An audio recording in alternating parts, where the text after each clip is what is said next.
Let's begin. আমরা নতুন একটা সিরিজ আজকে শুরু করতে চলেছি, সেটি হচ্ছে এরর কারেকশন 1। এরর কারেকশনে আজকে আমাদের প্রথম ক্লাস হচ্ছে এই এরর কারেকশন। এগুলি CGL, MTS, CSSL, CPO, CDS, bank, MTS বিভিন্ন পরীক্ষায় এগুলি কিন্তু এসে থাকে। এছাড়াও এগুলি এমনভাবে আসবে যে ফিল ইন দ্য ব্ল্যাঙ্কস বা নো ইমপ্রুভমেন্ট এর মধ্য দিয়েও কিন্তু এগুলো আসে। তো মেনলি আজকে আমরা যেটা করতে চলেছি সেটা হচ্ছে error correction class 1। Error correction class 1। Let's begin. এসো আমরা শুরু করি। প্রথম সেন্টেন্সটা দেখো, এখানে লেখা আছে she is working here since 1983। সে 1983 সাল থেকে কাজ করছে। তাহলে দেখো এখানে কোন পার্টে ভুল আছে, A part, B part, C part. যদি if there is no wrong anything the answer should be D. যদি কোনো ভুল না থাকে আনসার হবে কিন্তু ডি। তাহলে দেখো অতীতে যে কাজটা অলরেডি শুরু হয়েছে but it is going on, it should be the present perfect continuous tense. তাহলে সিন্স আমাদেরকে কিসের কথা বলছে? সিন্স আমাদেরকে বলছে point, POINT, point of time. এ আমাদেরকে পয়েন্ট অফ টাইম এর কথা বলছে, অর্থাৎ নির্দিষ্ট সাল, মাস, বছর থাকলে তুমি কি ইউজ করবে না সিন্স। তাহলে ঘটনাটি কবে শুরু হয়েছে? 1983-তে, বাট ইট ইজ কন্টিনিউইং, এটা এখনো চলছে। It should not be present progressive or present continuous tense. It should be present perfect continuous tense. Am I clear? Do you understand? Yes. 100%? Okay. Now, তাহলে এটা কি হবে না she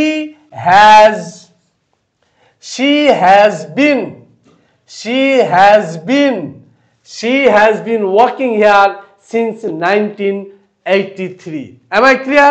Okay. Now next number 2. দেখো, it is high time you repair the air conditioner.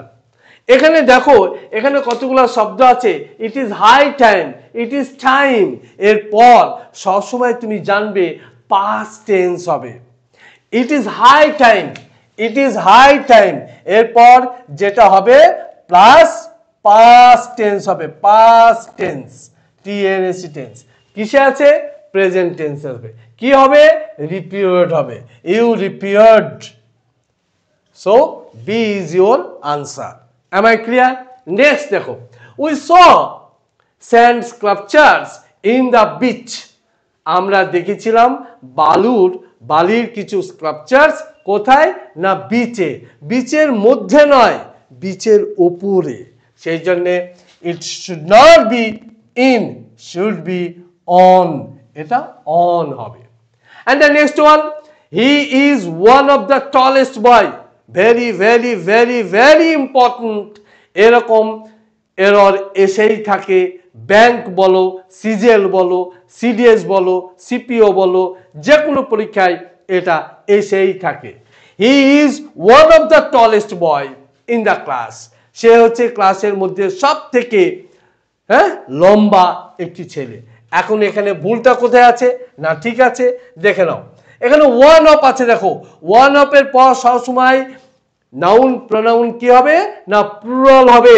One of এর পর সবসময় কি হবে না প্লুরাল হবে। এখানে কি হবে? বয়েজ। তাহলে হি is one of the tallest boys in the class. এখানে ভালো করে দেখে নাও, হি ইজ, হি হচ্ছে এখানে কি সাবজেক্ট। তাহলে হি ইজ ওয়ান অফ এর পর সবসময় নাউন প্রোনাউন কি হবে না নাউন প্রোনাউন প্লুরাল হবে। এখানে বয় কি? বয় হচ্ছে নাউন। নাউনের আগে কি আছে? টলেস্ট। টলেস্ট কি না অ্যাডজেক্টিভ, কাকে মডিফাই করছে? টলেস্ট। দা কি না আর্টিকেল। আর্টিকেল কার জন্য আসে? আর্টিকেল নাউনের জন্য আসে। ব্যাপারটা ক্লিয়ার? আর এখানে কি আছে? ওয়ান অফ মানে এটা হচ্ছে অবজেক্ট, এটা হচ্ছে object of preposition. Am I clear? Next, neither the mouse nor the lion were caught. এখানে মাউসও ধরা পড়েনি, লায়নও ধরা পড়েনি। এখানে যদি দুটো একই সেন্টেন্সে যদি দুটো না থাকে, নাইদার নর যদি থেকে থাকে, তাহলে সব থেকে ইজিয়েস্ট নিয়ম, এটা পরীক্ষায় এসেই থাকে, নরের পর যে নমিনেটিভ থাকবে, নরের পর যে নমিনেটিভ বা নাউন থাকবে, নরের পর যে নমিনেটিভ বা নাউন থাকবে, সে ভার্ব গঠন করবে। তাহলে এটা হবে দ্য লায়ন ওয়াজ। ব্যাপারটা ক্লিয়ার হয়েছে? এরর কালেকশনের আজকে আমাদের প্রথম ক্লাসটি আশা করি ভালো লেগেছে। ক্লাসটিতে সকলে সাবস্ক্রাইব করবে, লাইক করবে, শেয়ার করবে এবং বেল আইকনটি প্রেস করে দেবে নতুন নতুন ভিডিও পেতে। ওকে, থ্যাংক ইউ।